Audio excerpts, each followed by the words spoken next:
I just hit 1,000 subscribers. This milestone has been a goal for me since way before I started this channel.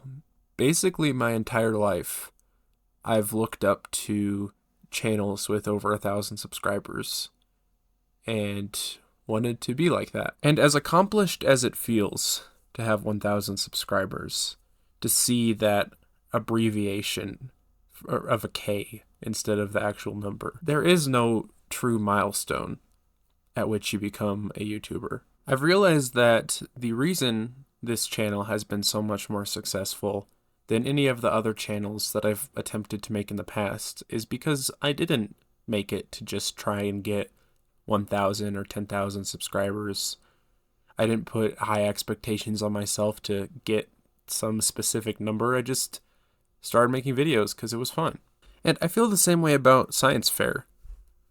You know, I've attempted science fair several times in the past, and I've always done some Science Buddies project that's guaranteed success, you know? I mean, people have done it in the past, and it's worked really well, so I figured I would try it because I wanted to win. But then you get tired and bored and burnt out, and you don't really want to work on the project anymore because it's not something that interests you, and it doesn't do well. You get like an honorable mention or third place, or nothing happens out of it. But this time I was just interested in quantum computing, and I wanted to investigate it just for fun, just because I wanted to know how it worked. And I had the mentality of, I'll turn it into a science fair project later. And I made it to internationals. What I've realized is that if you start a project with the goal of being successful at any cost, you're going to fail. And if you don't fail, you're going to hate yourself for it. My favorite part of my YouTube channel has not been checking my YouTube analytics every 10 minutes to see how many subscribers and views and watch hours and how close I am to monetization and all that kind of stuff. That has been my least favorite part of my channel. My favorite part of science fair was not getting up on stage and accepting an award. Honestly, science fair judging is almost enough to make me never want to do science fair again. The part I liked most about science fair, and the part I like most about my YouTube channel, is creating. The art of doing something that nobody else has ever done, or in a way that nobody else has ever done, or ever will do. And that's what makes us humans. And it's the reason that I think AI will never truly replace human-created art and expression. Yo, girl, you down to date a raccoon or what? Bruh, you reek of garbage, but that tail kinda cute. Maybe. Hell yeah! Now, even I will admit that AI-generated video and images has gotten insane. I mean, it's so good now. I remember just like 3 years ago, it was complete garbage, like the Will Smith eating spaghetti thing.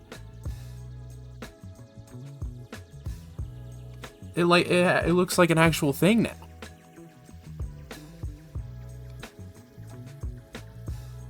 And that video was made a year ago.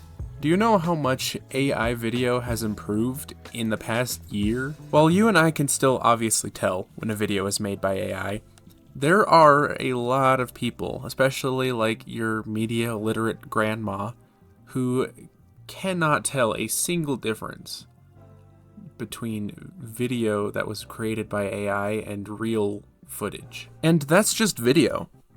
Like 3 years ago, completely artificially generated video media was unheard of. I mean, AI was a juggernaut at that point, but artificial video just didn't exist.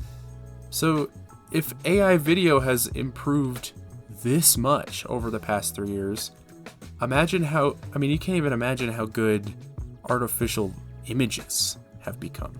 There is a very interesting phenomenon where it seems that younger generations who grew up with a lot of AI are able to recognize it a lot more quickly than older people. I mean, I've become so familiar with seeing AI images all over the internet that within like my first glance, I could just kind of tell that something's off, you know? But that's not the case with a lot of older generations. I mean, people will just see, like, pictures of shrimp Jesus and think, well, of course that's real. But that does raise a valid concern about the legitimacy of true, authentic media.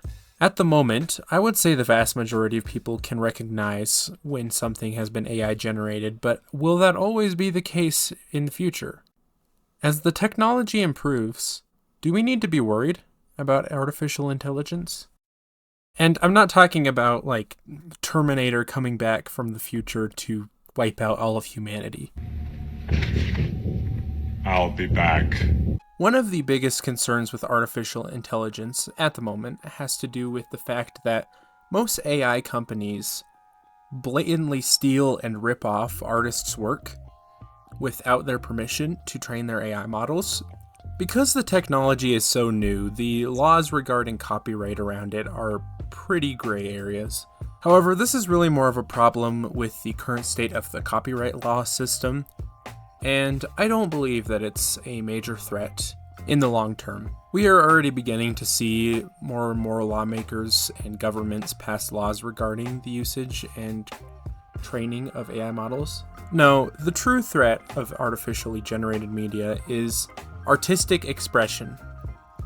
If AI can perfectly tune and create TV shows, music, movies, YouTube videos, specifically designed for the viewer, will people still want to watch and consume art created by humans? Or in the future, will we just live in our own echo chambers of perfectly fine-tuned, consumable media?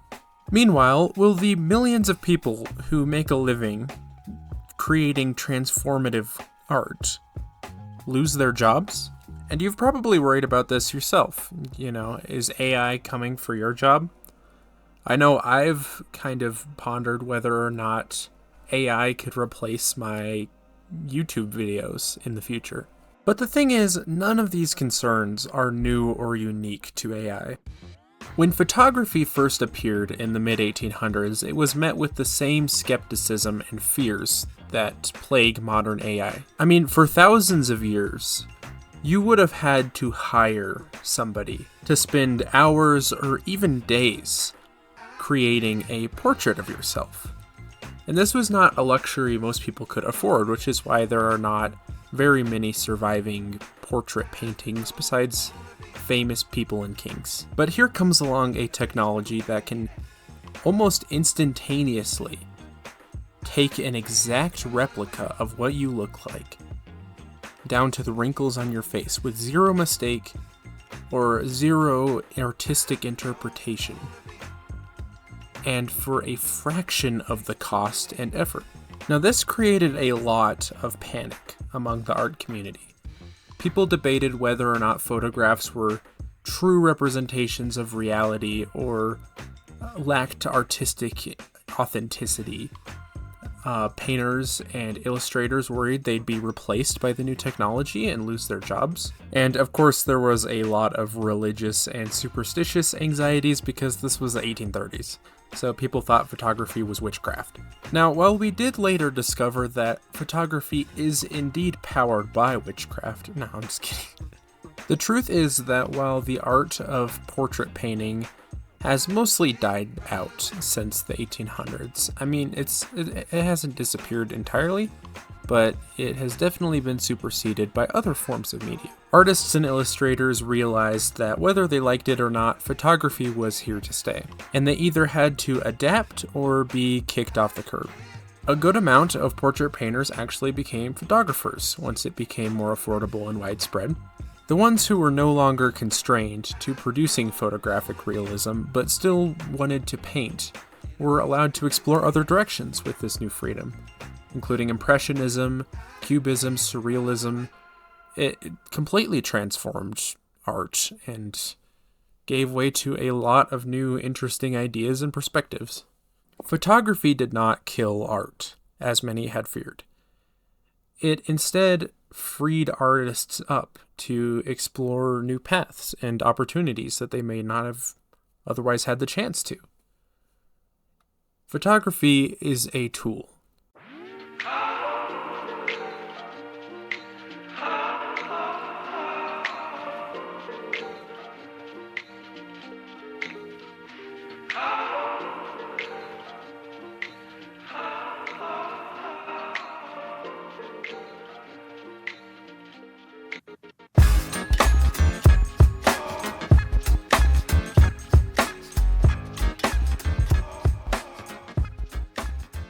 The same thing that happened with photography happened with Photoshop 150 years later.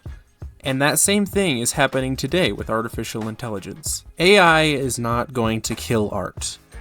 It's not going to destroy artistic creation. I believe that within 20 years, we are going to experience one of the greatest art and cultural shifts in human history. Just like how portrait painting confined artists in the 1800s to not allow them to express their creativity. There are a lot of bland, medial, boring corporate tasks that artists are forced to do because of the job market.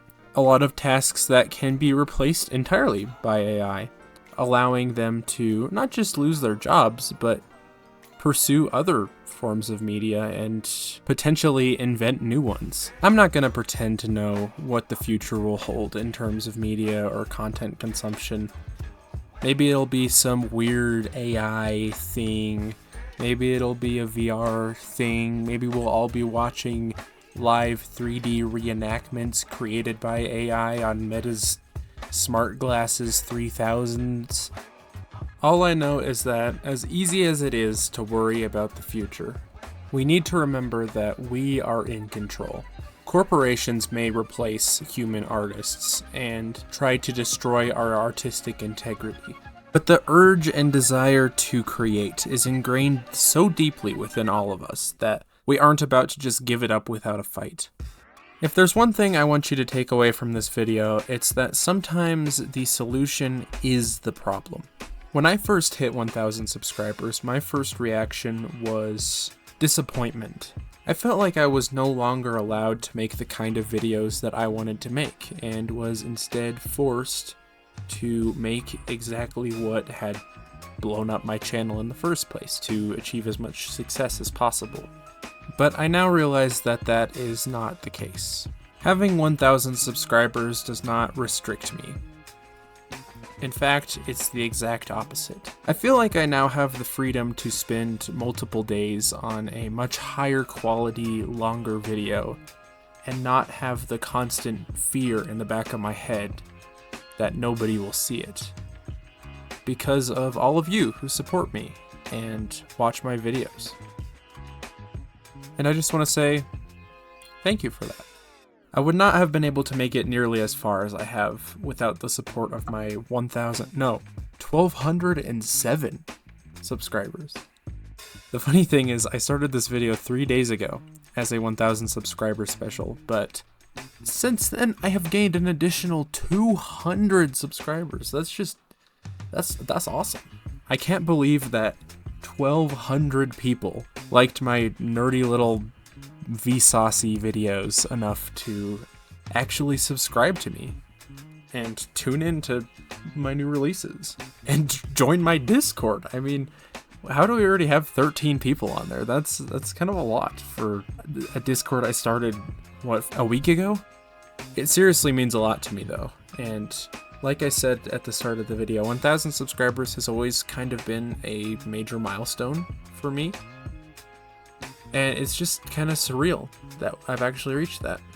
So I just want to say thank you to anyone who has supported me throughout the past couple months. I am not going to be retiring my periodic table series, and I will still make the occasional goofy short video, but I think from now on I'm going to try and focus more on longer, more periodic releases that have more effort and thought put into them. I also probably will not be posting as much because I just started school and I don't have nearly as much free time as I did in the summer. But my goal is to post at the bare minimum one 15-minute-ish video every week. And yeah, I think that's about it. I'll see you in the next video. Or in my Discord. Get